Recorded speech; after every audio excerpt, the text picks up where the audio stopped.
ETF index mutual funds నేర్చుకుని stock మార్కెట్లో రాణించాలనుకుంటున్నారా? వెంటనే ఈ నెంబర్కి కాల్ చేయండి. Welcome to Vishnu talks. నేను మీ విష్ణు. ప్రస్తుతం నాతో పాటు క్వాలిఫైడ్ పర్సనల్ ఫినాన్స్ ప్రొఫెషనల్ చారి గారు ఉన్నారు. వారితో మాట్లాడదాం. సార్ చారి గారు నమస్తే sir. Welcome to Suman TV. నమస్తే అండి. సార్ చారి గారు, ఇవాళ అంశం ఏంటంటే హై రిటర్న్స్. ఓకే. ప్రతి ఒక్కరూ కూడా హై రిటర్న్స్ అంటే ఓ 10,000 పెడతాం ఇన్వెస్ట్మెంట్, 1-2 రోజులు 1,00,000 రూపాయలు వచ్చేసేయాలి. అంటే రిస్క్ కూడా తీసుకుంటాం అంటున్నారు.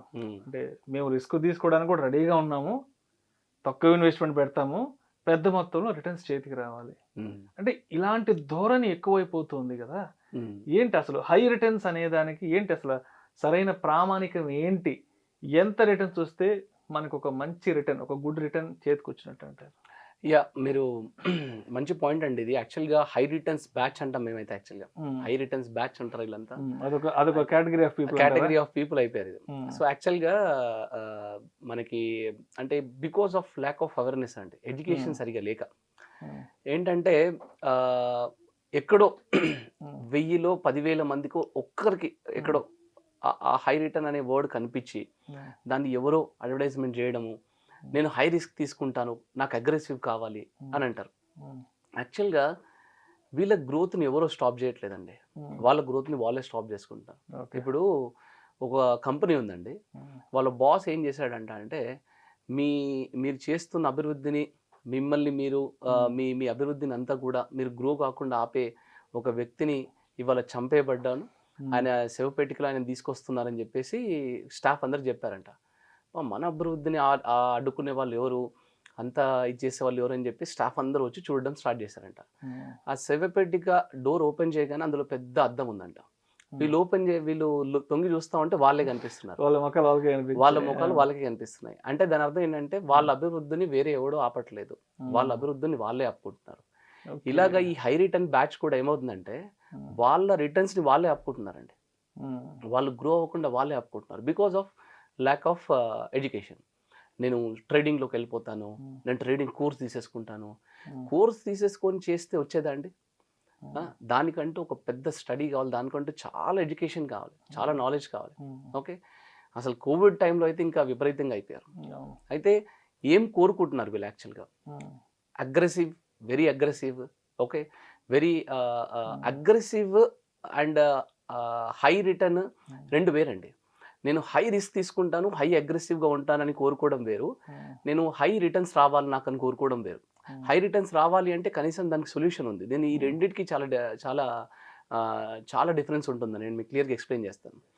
ఇవన్నీ ప్రాబ్లం ఏంటంటే తెలిసి చేయడం. ఫర్ ఎగ్జాంపుల్, ఒక ఆయన కచోరీలు, సమోసాలు అన్నీ బాగా తిన్నాడంట. తినేసి స్టమక్ బాగా ప్రాబ్లం అయ్యి హాస్పిటల్ అడ్మిట్ అయ్యాడంట. ఓకే. అడ్మిట్ అయిన చూడడానికి వాళ్ళ రిలేటివ్స్, ఫ్రెండ్స్ అందరూ వచ్చారంట. వాళ్ళందరూ ఫ్రూట్స్ అవన్నీ పట్టుకొని వచ్చారంట. ఆయనకి ఇచ్చేసి దాని తర్వాత వాళ్ళు క్యాంటీన్కి వెళ్ళి వాళ్ళు సమోసాలు, కచోరీలు తినడం స్టార్ట్ చేశారంట. చూడండి, అంటే వాడు హాస్పిటల్ అడ్మిట్ అయిందే అవి తిని, వీళ్ళు ఆయన చూడడానికి వచ్చి, ఇది నిజంగా జరుగుతున్న ఫ్యాక్ట్ అండి. అంటే మనం తెలిసి తప్పు చేస్తున్నాం. ఎగ్జాంపుల్ ఎందుకు చెప్పానంటే, స్టాక్ ట్రేడింగ్లో లాస్ అయ్యి ఫలానా వ్యక్తి ఆత్మహత్య చేసుకున్నాడంట, ఇందులో లాస్ అయ్యి ఆత్మహత్య చేసుకున్నాడంట అని మనం డైలీ వింటూ ఉంటాం. ఈ బెట్టింగ్స్ అని ఇవన్నీ తెలిసి కూడా మళ్ళీ అందులోకి వెళ్తారు, తెలిసి కూడా తప్పు చేస్తూ ఉంటారు. యాక్చువల్గా మీరు ఏం కోరుకుంటారో అదే దొరుకుతుందండి. ఓకే. నేను ఇంకొక ఎగ్జాంపుల్ ఇస్తాను మీకు, చూడండి. ఫర్ ఎగ్జాంపుల్, మీ ఫ్రెండ్ ఉన్నాడు అనుకోండి, ఆయనకి బ్లూ కలర్ అంటే బాగా ఇష్టం. ఓకే. మీరు తనకి అంటే తను ఏంటంటే షర్ట్ కొన్న బ్లూ కలరే, తన కార్ కొన్న బ్లూ కలరే, ఇంట్లో కూడా బ్లూ కలరే, అన్ని బ్లూ కలర్ కొంటా ఉన్నాడు. మీరు తన బర్త్డేకి వెళ్ళి ఒక గిఫ్ట్ ఇవ్వాలనుకోండి, మీరు ఏ కలర్ గిఫ్ట్ ఇస్తారండి? ఆబ్వియస్గా తనకి ఏది ఇష్టం, బ్లూ కలర్ గిఫ్ట్ ఇస్తారు. మనకు ఐడియా ఉంటుంది, మన ఫ్రెండే కాబట్టి ఆయనకి బ్లూ కలర్ ఇష్టం కాబట్టి మీరు ఆబ్వియస్గా బ్లూ కలర్ గిఫ్టే ఇస్తారు, తనకు నచ్చుతుంది కాబట్టి. అలాగే మీరు ఏదైతే ఆలోచిస్తారో, మీరు ఏదైతే కోరుకుంటారో, ఫర్ ఎగ్జాంపుల్ ఒక సాడ్ సిచ్యువేషన్ వచ్చింది అనుకోండి, అది ఆ సాడ్ని తలుచుకుంటూ బాధపడుతూ ఉన్నారనుకోండి, యూనివర్స్ కూడా మీకు మళ్ళీ బాధని గిఫ్ట్గా ఇస్తుందండి. ఓకే, మీరు ఎలాగైతే మీ ఫ్రెండ్కి ఇట్లా నచ్చిన కలర్ గిఫ్ట్ ఇస్తున్నారో అట్లాగే యూనివర్స్ కూడా మీరు బాధపడితే బాధని గిఫ్ట్ ఇస్తారు. అంటే మనం ఏదైతే కోరుకుంటున్నామో మళ్ళీ అది తిరిగి అదే వస్తుంది. ఎగ్జాక్ట్లీ, మీరు ఏదైతే కోరుకుంటున్నారో బలంగా, అంటే ఆ సాడ్ సిచ్యువేషన్ ని నాకు బాధ అవుతుంది అని కోరుకుంటున్నారు అనుకోండి, యూనివర్స్ కూడా అదే గిఫ్ట్ ఇస్తుంది. మీరు సంతోషమైన విషయాన్ని పట్టుకొని సంతోషపడతా ఉండండి, మీకు సంతోషాన్ని యూనివర్స్ గిఫ్ట్ గా ఇస్తుంది. అట్లా ఏదైనా సరే. ఇప్పుడు వీళ్ళు ఏం కోరుకుంటున్నారంటే హై రిటర్న్స్ కోరుకోవట్లేదు, హై రిస్క్ కోరుకుంటున్నారు. నాకు హై రిస్క్ కావాలండి, నేను అగ్రెసివ్ గా పెడతానండి, నాకు పర్వాలేదండి 5 years 10 years టైం ఇస్తానండి అంటున్నారు. అసలు అగ్రెసివ్ హై రిస్క్కి హై రిటర్న్స్కి తేడా ఉందండి. ఓకే, ఈ అగ్రెసివ్ హై రిస్క్ తీసుకునే వాళ్ళు టార్టాయిస్ ర్యాబిట్ స్టోరీ ఐడియా ఉంది కదండి. సో ర్యాబిట్ స్టోరీ అనమాట వీళ్ళందరూ కూడా. ఈ అగ్రెసివ్ అంటే రిటర్న్స్ ఇచ్చే ప్రోడక్ట్స్ కూడా ఉన్నాయి. ప్రాబ్లం ఏంటంటే మార్కెట్లో ఏ ప్రోడక్ట్ కూడా ఇలా స్ట్రైట్గా రిటర్న్స్ ఇవ్వదండి. గ్రాఫ్ అనేది ఇక్కడి నుంచి మొదలుపెట్టి ఇక్కడి వరకు స్ట్రైట్గా రిటర్న్స్ ఇవ్వదు. అదేమవుతుందంటే మార్కెట్ అప్స్ అండ్ డౌన్స్ని ఫాలో అవ్వకుంటూ వెళ్తూనే మనకి నిజమైన హై రిటర్న్స్ వర్కౌట్ అవుతాయి అన్నమాట. ఈ అగ్రెసివ్ హై రిటర్న్స్, ఈ అగ్రెసివ్ హై రిస్క్ అనే కేటగిరీ ఆఫ్ ఇన్వెస్ట్మెంట్ ఆప్షన్స్ అన్నీ కూడా ర్యాబిట్ లాగా స్పీడ్గా వెళ్తాయి, ఒక దగ్గర రెస్ట్ తీసుకుంటాయి. అంటే for example sectorial kind of funds లాంటివి అనుకోండి, సెక్టోరియల్ కైండ్ ఆఫ్ స్కీమ్స్ లాంటివి అనుకోండి, ఇవన్నీ కూడా ప్రతి సెక్టార్కి ఒక సైకిల్ ఉంటుందండి. స్పీడ్గా ఒక దగ్గరికి వెళ్ళి అక్కడ పడుకుంటుంది. అట్లాగా ర్యాబిట్ రేస్ అనమాట అది. అదే టార్టాయిస్ చూడండి, కన్సిస్టెంట్గా వెళ్తానే ఉంటుంది, కన్సిస్టెంట్గా వెళ్తారు. End of the day race ఎవరు గెలిచారు? మనం చిన్నప్పటి నుంచి చదువుకుంటానే ఉన్నాం. ఓకే, అయితే నిజమైన హై రిటర్న్స్ రావాలి అనుకునే వాళ్ళు, నిజమైన హై రిటర్న్స్ కావాలి అనుకునే వాళ్ళు హై రిస్క్ కంటే కూడా కన్సిస్టెన్సీని మెయింటైన్ చేయాలి. హై రిస్క్ కంటే కూడా కన్సిస్టెన్సీ, ఇది చాలా చాలా ఇంపార్టెంట్ పాయింట్ అండి. మనం ఏం చూడాలి అంటే మన కాంపౌండింగ్ ఎఫర్ట్ ఫార్ములా ఎక్కడ ఉంటుంది? R/100 అండి. వీళ్ళందరూ ఏం చేస్తున్నారు? Rని చూస్తున్నారు, రిటర్న్స్ని చూస్తూ ఉన్నారు. నాకు 20% రిటర్న్ కావాలి, 30% రిటర్న్ కావాలి. నాకు 30% రిటర్న్ 5 yearsలో వచ్చిన దానికంటే నాకు 15% 10 yearsలో వచ్చింది ఎక్కువ ఉంటుంది. ఎందుకంటే ఇట్ ఈస్ కాంపౌండింగ్. సో మనం పట్టుకోవాల్సింది టెన్యూర్ని పట్టుకోవాలి మనం. So tortoise, T=10 year and T=tortoise, రెండు మ్యాచ్ అయ్యాయి.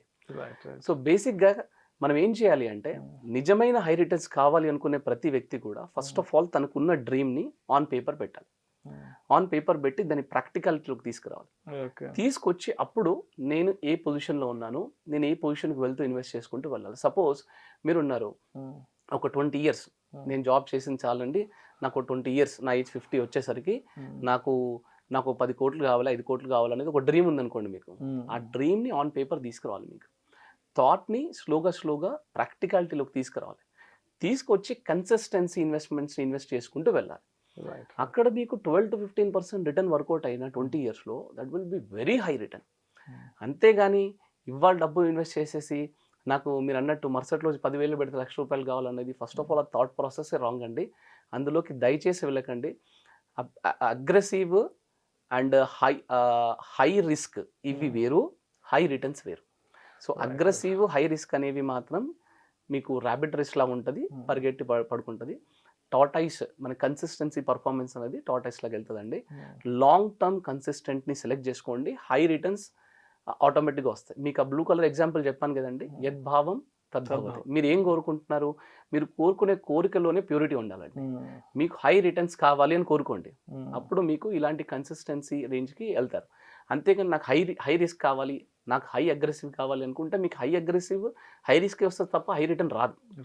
Thank you sir, thank you so much Hari గారు. థ్యాంక్స్ అండి, నమస్తే.